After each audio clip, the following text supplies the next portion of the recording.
I just tell the truth, and telling the truth is crazy in a world full of lies.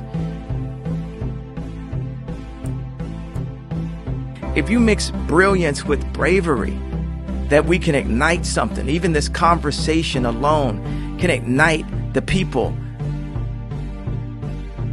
The time is now to express and for people to believe in themselves. The time is now for it to be okay to be great. People in this world shun people for being great, for being a bright color, for standing out. But the time is now to be okay to be the greatest you.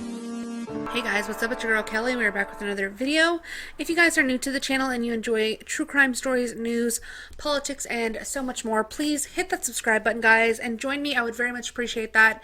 And if you are a returning listener or subscriber, thank you guys so much for being a friend. I really do appreciate y'all so very much. Please interact with the video, like it if you like it, give me a comment, let me know what you think about the topic and about the commentary, about it all, about the state of the world that we're in. And I would very much appreciate that, guys, and thank you in advance to everyone who is watching this video right now.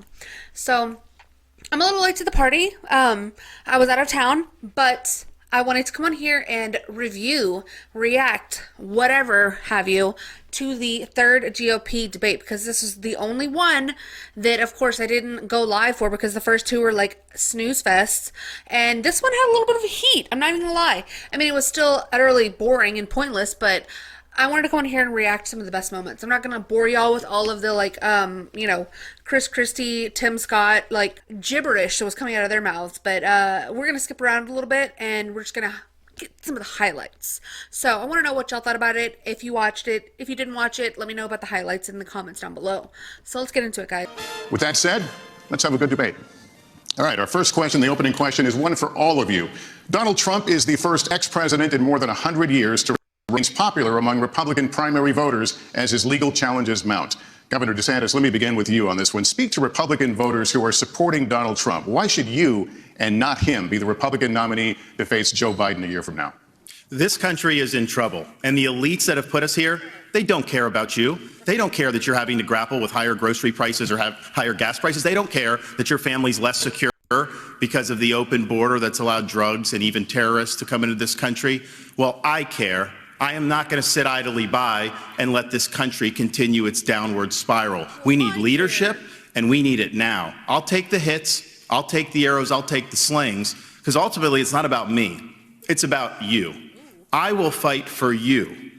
I will make sure to lead this country's revival, and I will win for you and your family. Actions speak louder than words. We don't have time for excuses, and it's not something that we're going to be able to have all these distractions. As a veteran, I will get the job done. Now, if you look where we are now, it's a lot different than where we were in 2016. And Donald Trump's a lot different guy than he was in 2016. He owes it to you to be on this stage and explain why he should get another chance. He should explain why he didn't have Mexico pay for the border wall. He should explain why he racked up so much debt. He should explain why he didn't drain the swamp. And he said Republicans were going to get tired of winning. Well, we saw last night, I'm sick of Republicans losing. In Florida, I showed how it's done. 1 year ago here, we won a historic victory, including a massive landslide right here in Miami-Dade County. That's how we have to do it. So I promise you this, as the nominee, next November I'll get the job done, and as president I will deliver your time for is you. up. Let me turn to Ambassador. Okay, first of all, I did watch some of this. Lester Holt's so, like, the moderators suck. But anyways, Rob DeSantis, what can I say? What is up with him? Like, he's so stiff. He is just the, like, epitome of a politician. I don't know what this energy is with him, because I do think he's a good governor, and I do like him, kind of, but he just irks my actual nerves because he's so just rehearsed. And that answer, like, I feel like I've heard it a million times before from him. He just has his little shtick that he does, and it's just so, ugh. It's just not, it's not hidden. It's not giving what it needs to give. And that is my biggest problem with Rob. He needed to just secure Florida And now everyone's talking about how he wears heels. And it's like, oh, look at you now, Rob. It's really tragic. Ambassador Haley. Audience, let me turn to Ambassador Haley. Oh, yeah, the bitch. Why you and not the former president? Well, I think you look at the fact that we're almost $34 trillion in debt. 60% of Americans are living paycheck to paycheck. 50% of American families can't afford diapers. 1 in 6 American families can't pay their utility bills. You have parents who are worried about what's being said or taught to their child in the classroom. There's no transparency. We have anti-Semitism all over our college campuses, and students feel unsafe. You've got an open border where terrorists can come through, and we've got wars happening all over us, and there are dangers around us. You know, everybody wants to talk about President Trump. Well, I can talk about President Trump. I can tell you that I think he was the right president at the right time. I don't think he's the right president now. I think that he put us $8 trillion in debt, and our kids are never going to forgive us for that. I think the fact that he used to be right on Ukraine and foreign issues, now he's getting weak in the knees and trying to be friendly again. I think that we've got to go back to the fact that we can't live in the past. We can't live in other headlines. We've got to start focusing on what's going to make America strong and proud. And that's what I'm focused on doing. Let's make sure we pay down our debt. I think we need an accountant in the White House. Let's make sure that we have transparency in the classroom. As a mom, I know what that means. Let's make sure we secure our borders so that our families are safe. Let's get crime down, because our families want to know that they can be safe no matter where they go. And as the wife of a combat veteran, I will tell you, a military needs to know we have our back, and we need to make sure that America is strong. Ambassador, thank you very much. God, I hate this woman. I loathe her. Okay, this is the most warmongering bitch. I'm sorry, that's a harsh word, but she is. She's never met a war that she didn't fucking love, okay? More than anything in her entire life. And I don't know who made this paper mache jacket for you, Nikki Haley, but it's just, it's not at all the move, okay? It's not the look, it's not the move, and I just wish you would go away.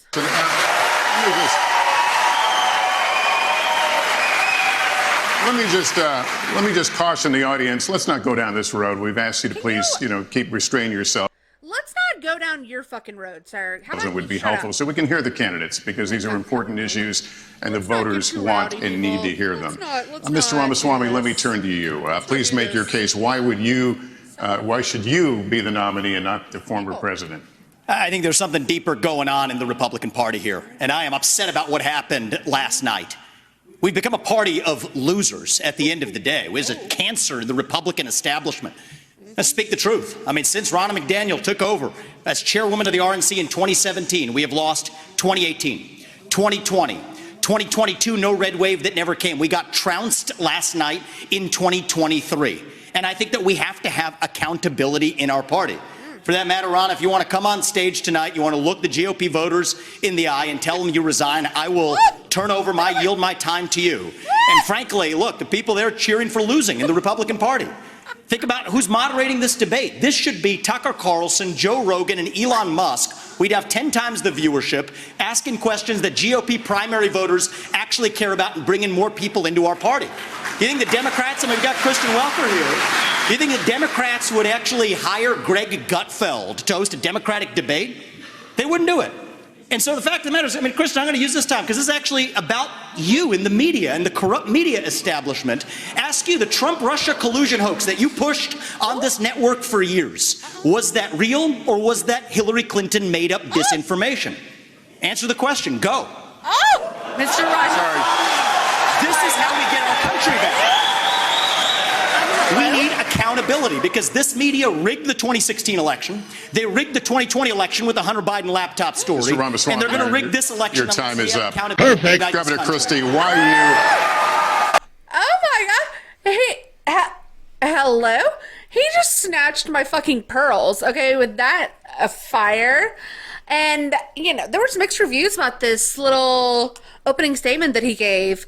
But the only thing it gave me was fucking life, because, hello, this is what we need. Like, we need people, regular people who want to run for office, who are going to say it like it is, State facts, state truth, and be real with the Americans. We don't need some rehearsed ass politicians warmongering, trying to just like as greedily as they can, just like, you know, eat up all your tax dollars and like fund their own causes. I'm sick of it. I am sick of politicians in general.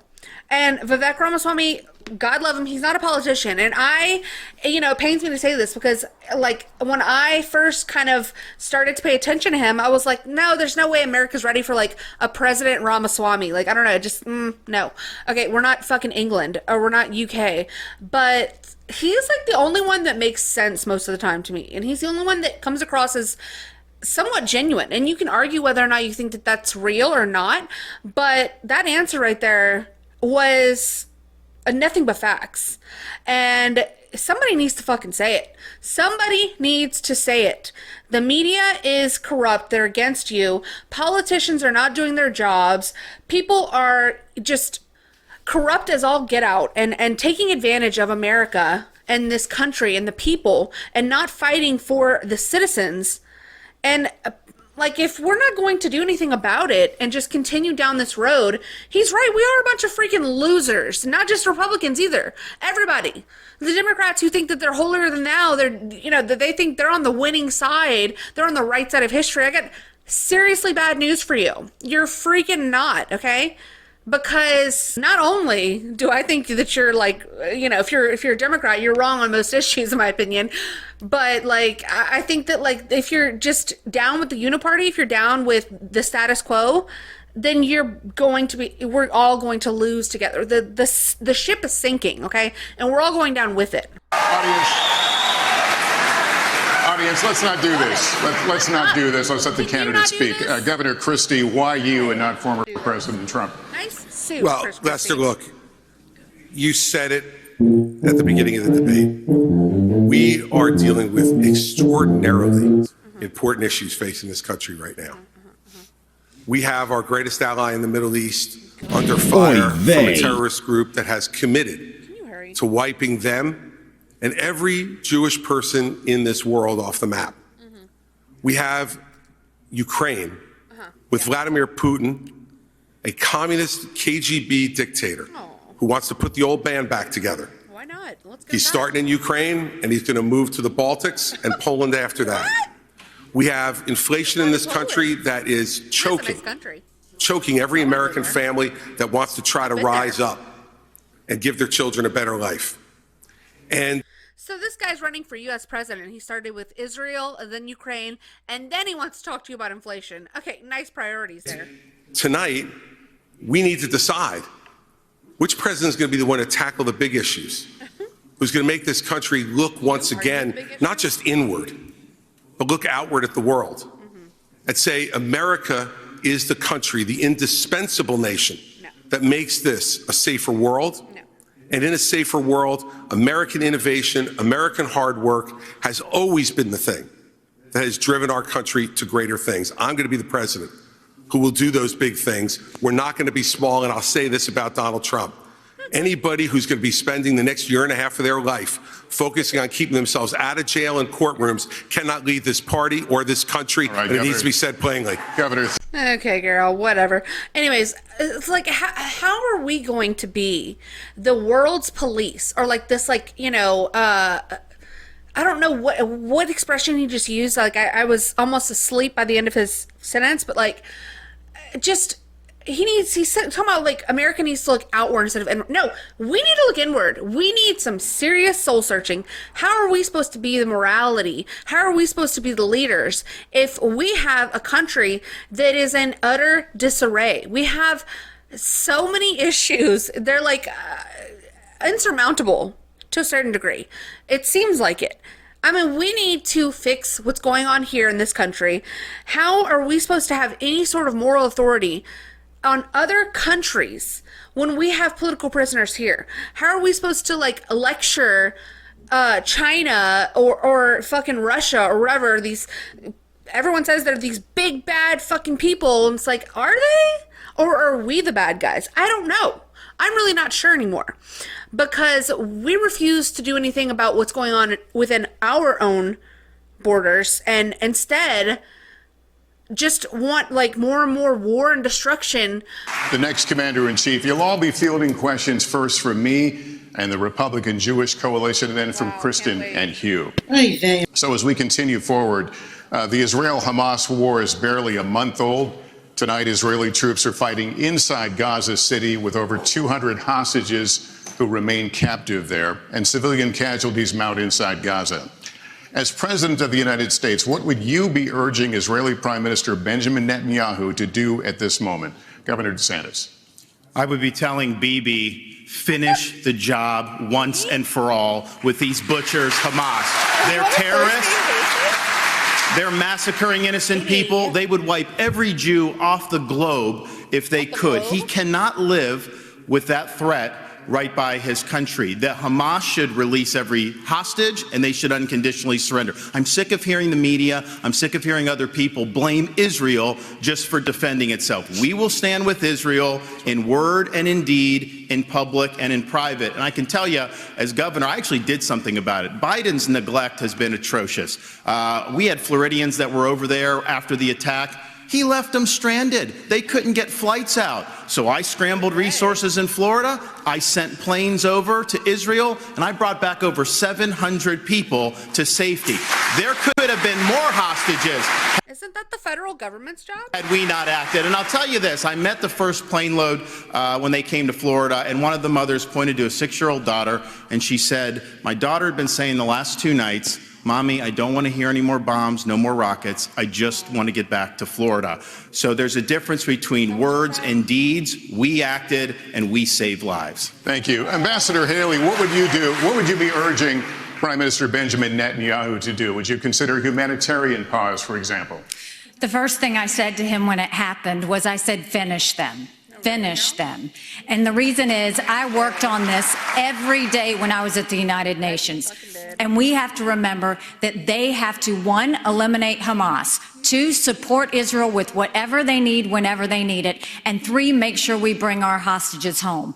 We need to be very clear-eyed to know there would be no Hamas without Iran. There would be no Hezbollah without Iran. There would not be the Houthis without Iran. And there wouldn't be the Iranian militias in Syria and Iraq that are trying to hit our military men and women if it hadn't been for Iran. And who is funding Iran right now?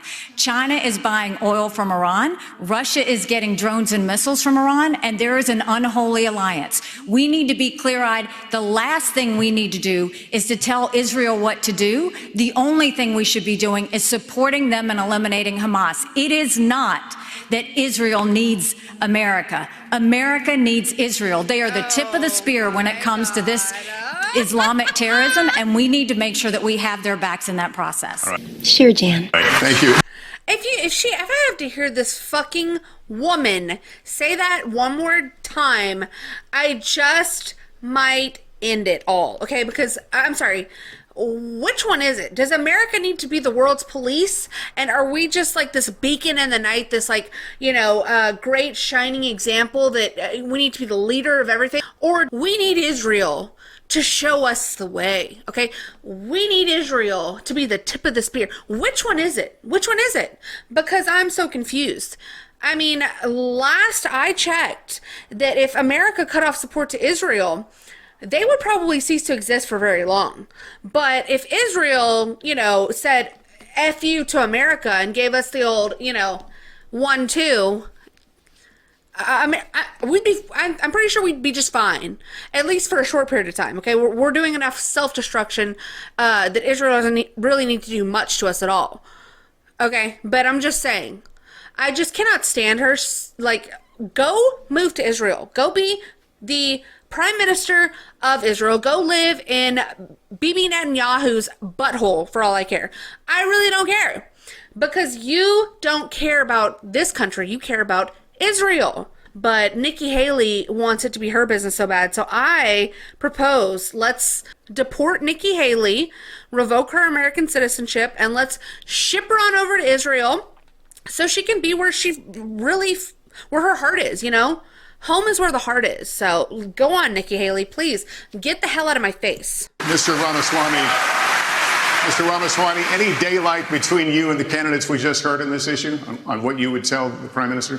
Not in terms of what I would tell the Prime Minister, no. In fact, I would go one step further. The founding vision of Israel was based on the idea that they don't want to depend on anybody else's sympathy or direction in defending themselves. So what I would tell Bibi is that Israel has the right and So everyone just calls him fucking BB? Yeah, okay, whatever. the responsibility to defend itself. I would tell him to smoke those terrorists on his southern border, and then I'll tell him as President of the United States, I'll be smoking the terrorists on our southern border.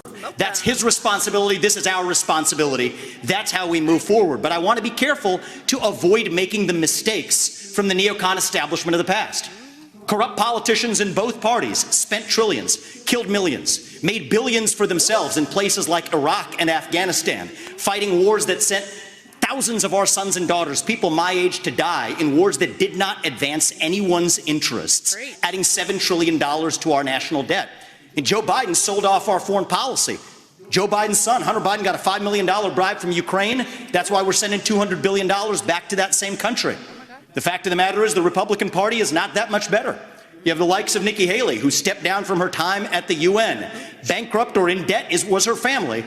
Then she becomes a military contractor. She joins the board of Boeing and otherwise, and is now a multimillionaire. So I think that that's wrong when Republicans do it or Democrats do it. That's the choice we face. Do you want a leader from a different generation who's going to put this country first? Or do you want Dick Cheney in 3-inch heels? All right, Mr. In which case, we've got 2 of them on stage Mr. tonight. Ramaswamy, thank you. Senator,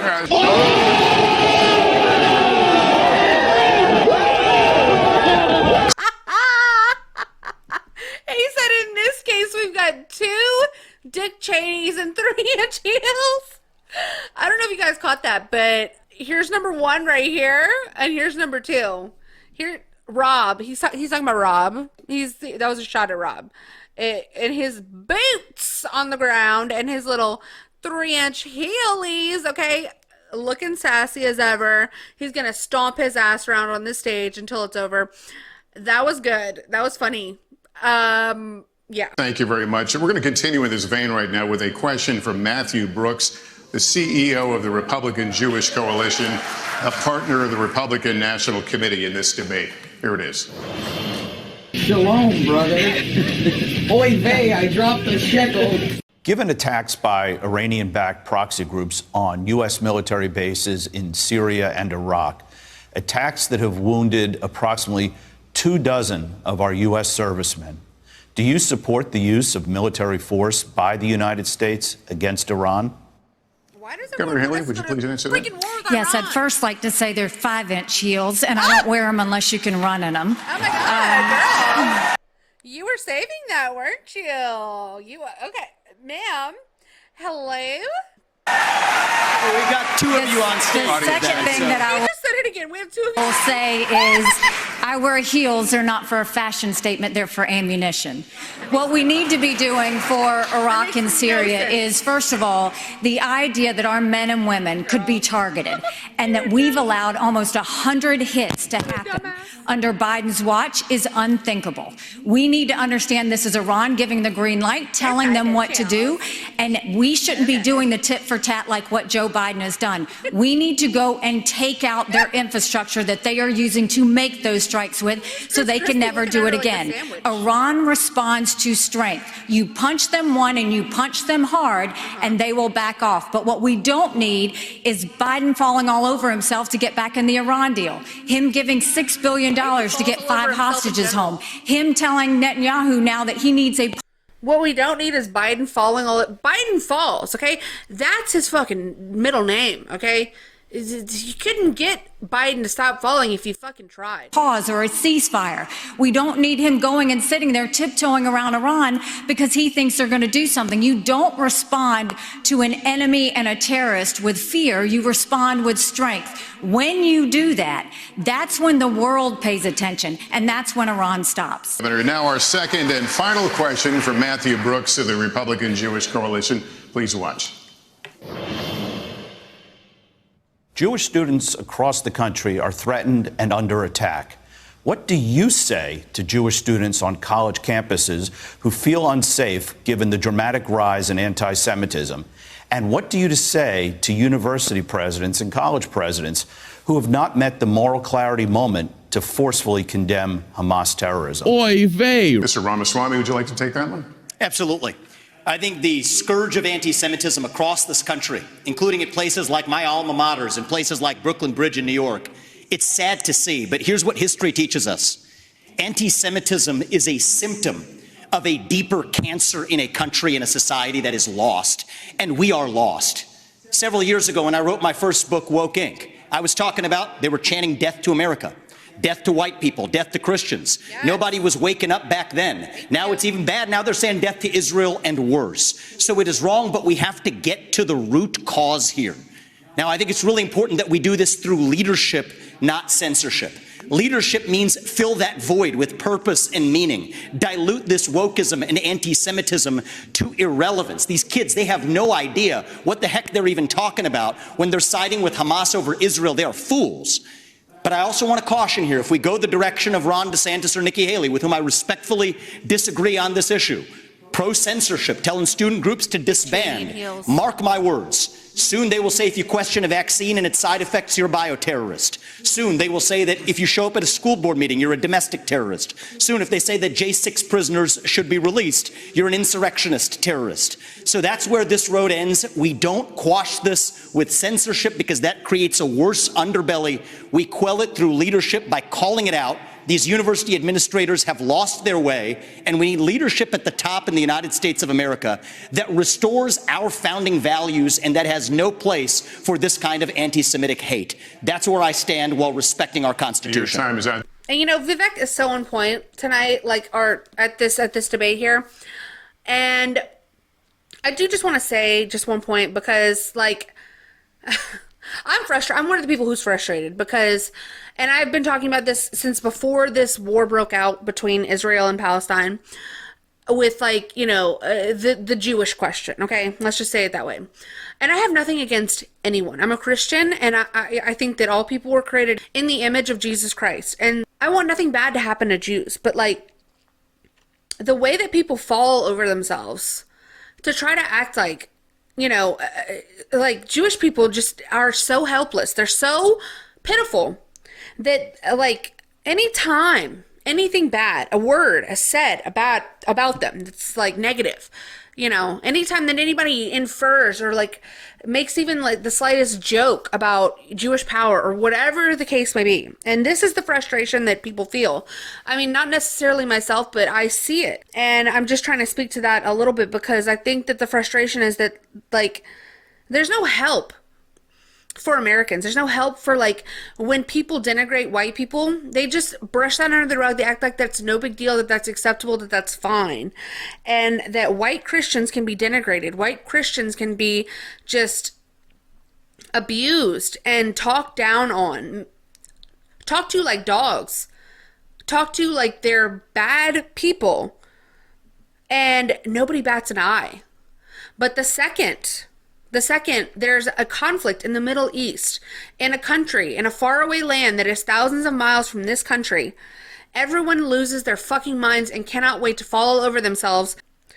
And that's where I think some of this frustration is underlying with Americans and with people who are white Christians, okay? I think that, like, if we're going to look out for a group like Jewish people, and that is what's right to do because, you know, if they're under attack, if anybody's under attack, they should be protected. But why can't white Christians get the same kind of treatment?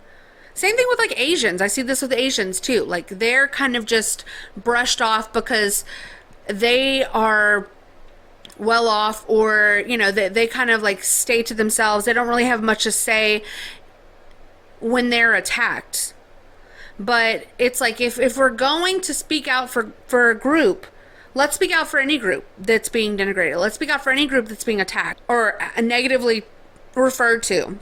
And I think white people need to seriously wake up and realize that this self-deprecation thing that many people do is so harmful, not only to your own personal psyche, but like to the cause of American Christian white people.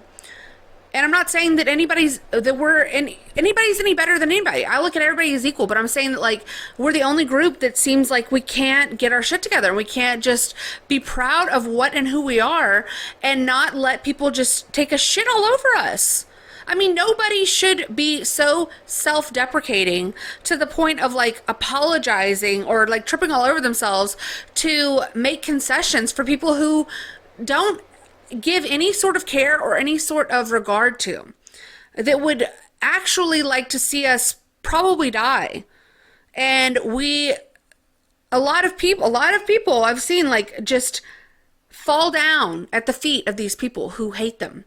I have friends here in Florida who their kids do not feel safe even going to university campus at all outside of the state of Florida. You have Jewish students fleeing for their lives at Cooper Union. Joe Biden should have the Department of Justice on these college campuses and holding the universities accountable for civil rights. And where were you when white people were given lectures about how bad they were because of sins of ancestors unknown? Where the fuck were you when white students on campus were being humiliated and embarrassed and made examples of because some woke ass professor thought that they needed to pay for some sin that they never even committed? Where were you, Ron DeSantis? Oh, I'm sorry. Did you have a yarmulke and your hand on the wall and Israel and another country sucking the asshole of Israel? I thought I saw you there. Rights violations. When you should not have money going to these places. I already acted in Florida. We had a group, Students for Justice of Palestine. They said they are common cause with Hamas. They said, we're not just in solidarity, this is what we are. We deactivated them. We're not going to use state tax dollars to fund jihad. No way. And what is Biden doing? Not only is he not helping the Jewish students who are being persecuted, he is launching an initiative to combat so-called Islamophobia. No, it's the anti-Semitism that's spiraling out of control. Right. That is what we have to confront. And as president, I can tell you this, we are not going to stand for this on college campuses any longer. What do you say to Americans who are simply afraid right now in this current environment that we're talking about? I think, you look at the country, and the country is all out of sorts. I think, look at what these kids are dealing with on college campuses. What makes me so angry is not only do you have the kids barricaded in the library, they've said they were going to shoot up the kosher dining hall. You've got kids' dorm rooms who are being set on fire because they have something related to Israel on their doors. No person should ever feel in danger like this. And this is what I would say about our college presidents, is if the KKK were doing this, every college president would be up in arms. This is no different. You should treat it exactly the same. Anti-Semitism is just as awful as racism, and we've got to make sure they're protected. And for everybody that's protesting on these college campuses in favor of Hamas, let me remind you something. Hamas said death to Israel and death to America. They hate and would kill you too. And the idea that they're talking about genocide for the Jewish people, that's not the values of America. That's not us. We're better than that. We don't need to celebrate terrorists. We don't need to celebrate genocide. We don't need to celebrate violence towards anybody. We need to go back and soul search in our country and remember what we are about. Then why are you, out of your fucking whore mouth, all over every news station that'll host you, saying that Gaza needs to be leveled if you don't think that we should be celebrating genocide? Ma'am, hello? If you don't think that we should be, doing all of that nasty talk, why are you the lead chief executive in nasty woman talk? And I got newsflash for you, Becky. Okay, the college students who are out there protesting for Palestine or whatever the fuck they think they're protesting for, half of them, first of all, don't even know what it is they're talking about. Okay, they're just angsty college students, and most of them You said like, oh, Hamas wants death to America too. Is that what you want? Yeah, they do want that. Most of them do. Most of them hate this country, okay? So that's why they're one with Hamas and the pro-Palestinian people who hate this country, okay? They hate it just as much. That's why they're out there, girlfriend, Miss Lady Ma'am. And if you don't know, now you know. Okay, so real quick, they did a question about Ukraine, which I don't care about. I did want to play Vivek's part because he had a good soundbite. We don't really care about Ukraine. We never did. I only speak for myself, of course. Mr. Ramaswamy, are you persuaded by President Zelensky's urgent new plea? Where do you stand on more funding? I'm absolutely unpersuaded. And I'm actually enjoying watching the Ukraine hawks quietly, delicately tiptoe back from their position as this thing has unwound into a disaster. The first half of this race, I was the only person standing for it. Now they're actually quietly coming around to being more cautious, as they should. Level with the American people here. Ukraine is not a paragon of democracy. Nope.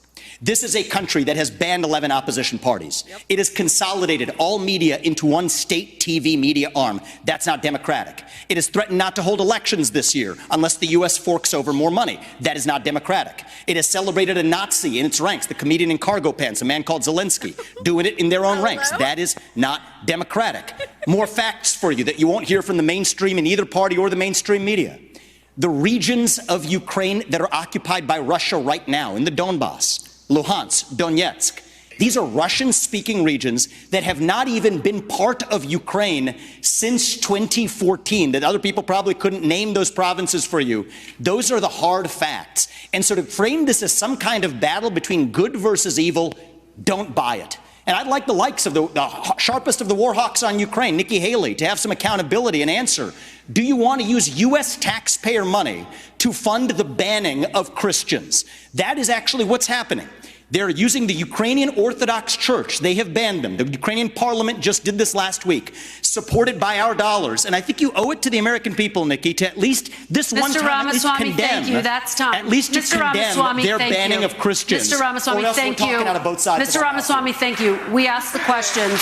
Ambassador Haley, well, she deserves to what answer. is your take on more funding for Ukraine? I am telling you, Putin and President Xi are salivating at the thought that someone like that could become president. They would love to see The fact of the matter is she doesn't answer So this the question. is what I will tell you. We're driving Russia into China's hands because of these foolish You had your time to talk. The ambassador has the floor. Ambassador, Thank you. The first thing I'll tell you is we all remember what that thug did when he invaded Ukraine. We all know that 500,000 people have died because of Putin. And here is a freedom-loving, pro-American country that is fighting for its survival and its democracy. Governor Christie, what is your take? And how long should Americans be expected to help fund the war in Ukraine?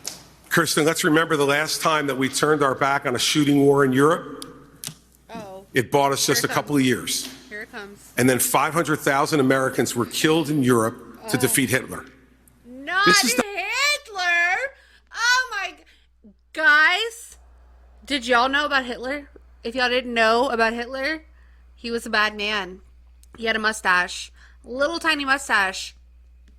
He was probably the worst person to ever exist. Ever. Okay? Hitler, guys. We're talking about Hitler. Okay? Just in case you needed to catch up. It's not a choice. Okay. This is the price we pay. But Ron, you are the chair of your Economic Development Agency that as of last week said Florida is the ideal place for Chinese businesses. Not only that, you have a company that is manufacturer of Chinese military planes. You have it. They are expanding 2 training sites at 2 of your airports now, one which is 12 miles away from a naval base. Then you have another company that's expanding, and they were just invaded by the Department of Homeland Security. So mine was 10 years ago. You gave Yours them was stuff. 6 I months didn't ago. give them anything. What's your story? And I abolished that Hands on the hips. That was sassy little stance, Robbie. agency that she's talking about. No, Enterprise Florida, we abolished it. And of course, we banned China from buying the land. website Not last exactly week. a Go great check. recruiting pitch if you're banning them from purchasing land. You scrubbed the website So we've stood up and week. we've Thank you, done the Ambassador right thing Haley. in Florida. Mr. Ramaswamy, we've talked about this. You campaign on TikTok. How do you get TikTok banned if you use it? Well, I want to laugh at why Nikki Haley didn't answer your question, which is about looking at families in the eye. In the last debate, she made fun of me for actually joining TikTok while her own daughter was actually using the app for a long time. So you might want to take care of your family first. Leave my daughter out of your voice. Your adult daughter. The next generation of Americans are using it. And that Leave my daughter out of your voice, and you keep your words out of my name, or something like that. Leave my daughter out of your voice. You nailed it. That's actually the point. You have her supporters propping her up. That's fine. Here's the truth. You're just the easy scum. answer is actually to say that we're just going to ban one app. We got to go further. We have to ban any U.S. company actually transferring U.S. data to the Chinese. Here's a story most people don't know. Airbnb hands over U.S. user data to the CCP. Now, that's a U.S.-owned company. So this is the problem when you have Republicans that temporarily go the way the winds blow, and now it's popular to talk tough on China. When she was UN ambassador, called them, literally her words, not mine, our great friend. You can't be fair weather fans of the right policy. Get to the root cause. Even U.S. companies in Silicon Valley are regularly doing it. Thank you very much. You know, when he talks about algorithms work. Rob, somebody check on Ron. He's malfunctioning. Okay? Are you in pain? Is it the heels? Do you need a doctor? Blink twice. If you can hear us, Ron. What is this face? What is this? Are you letting out a fart? I'm so lost about this face. But you do. Thank you very much. You know, when he talks about me praising China, he doesn't know the fact that the reason China was praised was because Governor DeSantis, do you see the political situation in Venezuela as a threat to the United States, and what would your approach be? Yeah, We should never. Every country but America in this debate. That's a great strategy, guys. Yeah. Awesome job you're doing, moderators.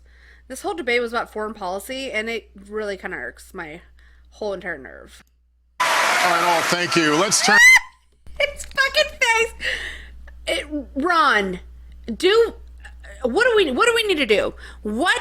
Help me to help you with your face, because oh my God, oh my Lord. I mean, what an awkward person. I mean, it's got to be autism. Is it? Are you on the spectrum? I just don't know. I don't know what you're doing. Turn to one of the biggest issues for voters. That, of course, is the economy. This is a question that will go to all of you.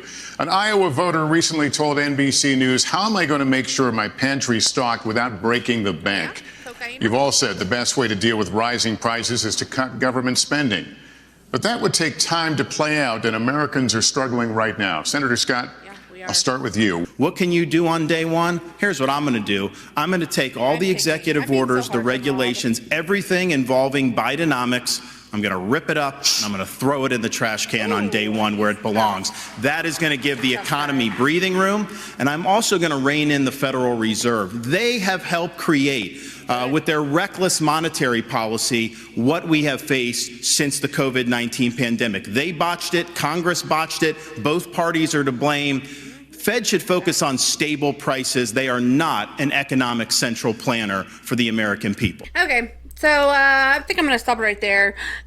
These people are just, there's only so much you can take, But there were some good moments. I pick on Rob a lot, but like I said, I don't dislike Rob. He's more annoying to me than anything.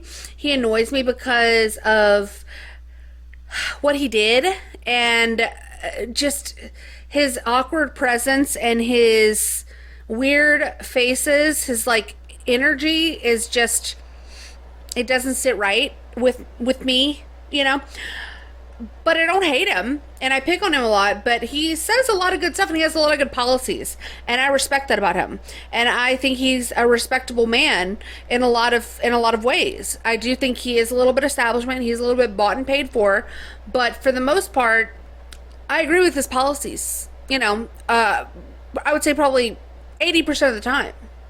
But before I go, I'm going to look at this little video here, see if there's anything we can take away from Nick Fuentes reacting to the debate. I'm sure there's going to be something good in here. Thank you.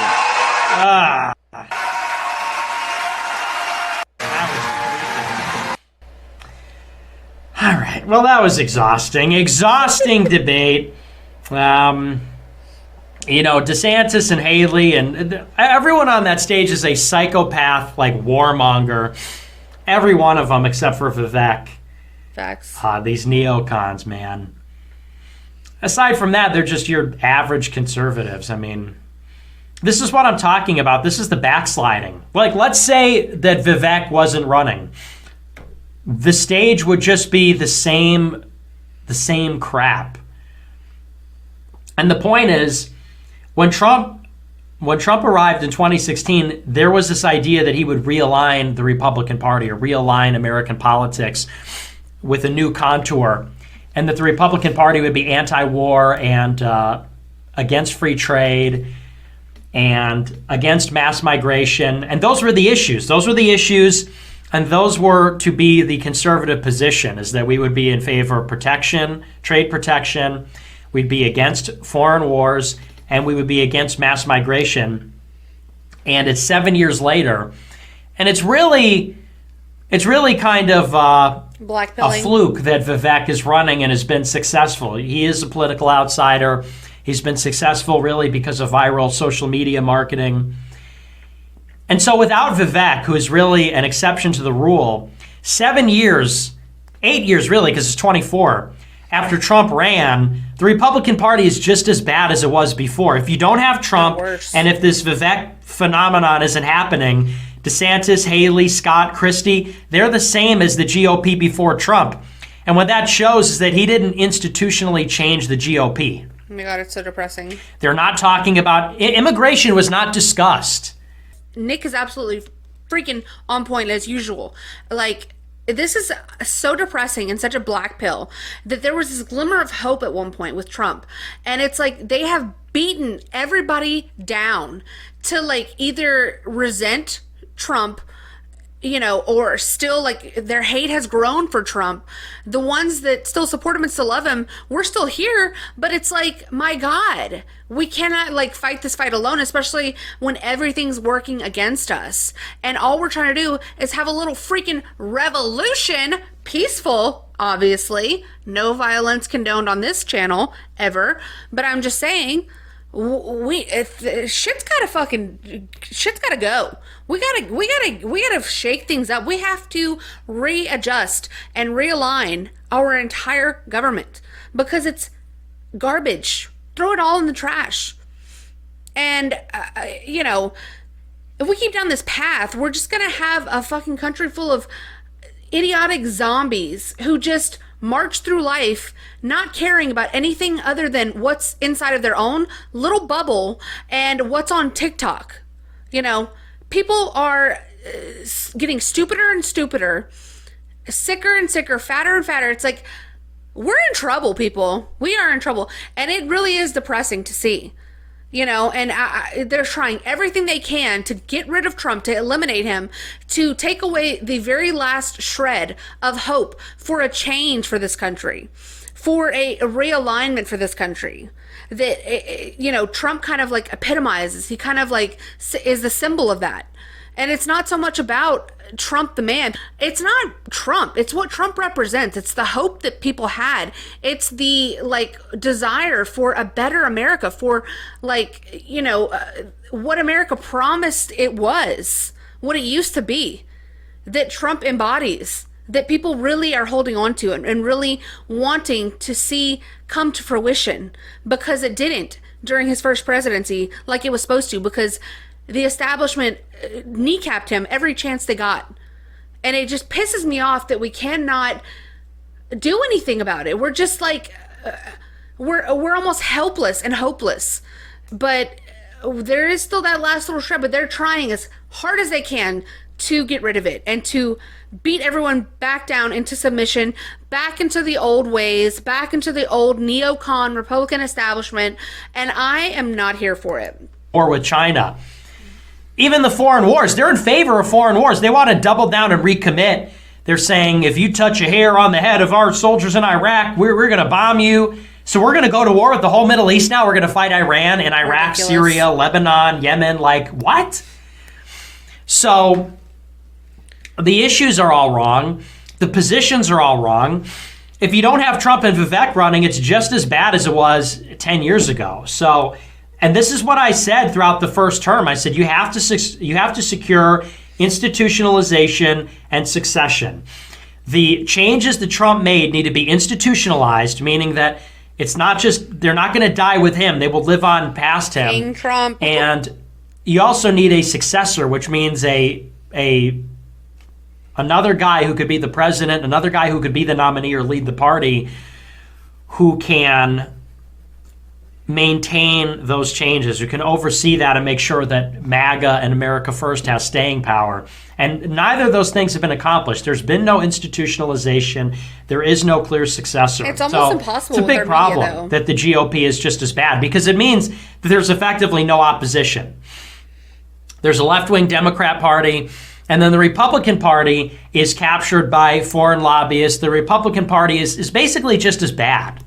And the media makes it almost impossible to get that message across to people. Like, really, like, the brainwashing that goes on a daily basis with what is, like, put into your feed, your Instagram feed, your Twitter feed, your Facebook feed, what you are allowed to see and what you're not allowed to see, makes it almost impossible for your average American to get the message that they need to get, which is, have you had enough of this uniparty bullshit establishment life that we are stuck in, and do you want better? Because it's the dumbification, it's the dumbing down of everyone in this country. Just, most people don't want to think about problems like this. Most people don't want to concern themselves with any problem that is bigger than their own life. And that fact alone, along with the propaganda and the brainwashing that goes on in the media, makes it near impossible to really do what Nick is talking about here. And this is why Donald Trump is also so important, because he was such a larger than life figure that it was impossible to ignore, and it was impossible to hide the message that he was bringing to the people. And he was reaching people through his Twitter in mass. And it was just an unstoppable force. But now that they know the path, they were able to, okay, he did it this way, so we need to make it impossible. We need to shut down that avenue for anyone else to go down to reach people the same way that Donald Trump did, in order to try to break up this thing, this power establishment that these people have going on. And that's exactly what they've done. It's sick. They're really hardly any different than the Democrats. Nothing that they said tonight was very radical. But the country needs radical change, like that Trump promised. So if the Republican Party does not institutionally reflect the changes that Trump made, if there's no successor to oversee that, then we're back to where we started. It's like the Trump revolution never happened. Oh, God. So I want to cry. We're in real trouble politically. The good news is that the technology is changing the game. Internet, social media, and the acquisition of X by Elon Musk, the technology is going to exert pressure on the government in a way that is greater than politics. What I mean by that is, just the force of the interconnectivity of mobile phones, smartphones, social media, and, Elon Musk is just downstream from that. The acquisition of Twitter and the opening up of the conversation has shown how public opinion can change, how rapidly public opinion can change, and how power can be decentralized, or at least information, opinion making can be decentralized. And so that is going to have a huge pressure that's even greater than what's happening with political actors in the political process. So that's the white pill. The white pill is that now that more or less free speech has been secured on the internet, that's the real battle. We don't necessarily, it lessens the blow of sort of losing the political struggle. Trump is sunsetting. Maybe he wins, maybe he doesn't. If he wins, it changes things a little bit. But if he loses, the Trump revolution has sunsetted. The sun has set. It's over. Now it's going to be a knife fight between backsliding GOP types. Oh my God. So depressing. Fucking kill me.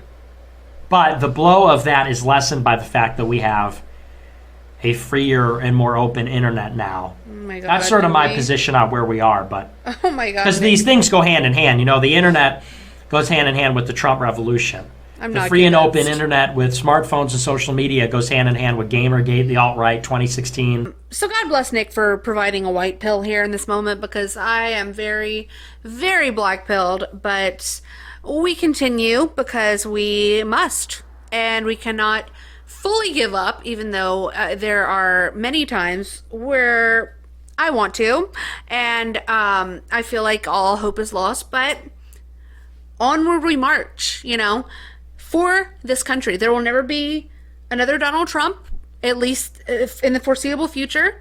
Maybe one day, you know, maybe nickel or not. I don't know. People would hate that. People would lose their fucking minds. But we need something crazy. We need something cuckoo to happen. We need like the progressives, the far left and the far right, like to just like come together and put our differences to the side on like social issues and just say, you know what, we've had it and enough is enough. And everyone in the middle, y'all's time is fucking over. Okay, get out of the way. I don't know what it's gonna take. I would love to know what you guys think it's going to take, though, because we're in trouble, guys. But you know, this is the way of life. This is you know, the ebb and flow of good times and bad times, and we're just so happen to be living in kind of a shitty time right now. But you know, we got to do something about it. It's up to us to not become the brain dead zombie retards living in the pods, eating the bugs, and marching around aimlessly glued to our phones. Okay, it's up to us. And with that being said, I want to leave you guys with this. So please let me know your thoughts in the comments down below and like the video if you liked it. And I'll leave you guys with this one last. Would you like to be the President of the United States? I would love and I would dedicate my life to this country, but I see it as somebody with strong views and somebody with the kind of views that are maybe a little bit unpopular, which may be right, but may be unpopular.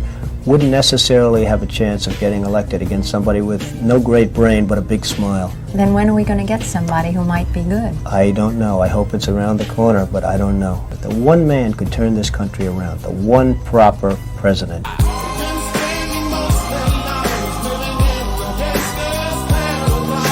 All right, guys, see y'all later. Bye. I just tell the truth, and telling the truth is crazy in a world full of lies. If you mix brilliance with bravery, that we can ignite something. Even this conversation alone can ignite the people. The time is now to express and for people to believe in themselves. The time is now for it to be okay to be great. People in this world shun people for being great, for being a bright color, for standing out. But the time is now to be okay to be the greatest you.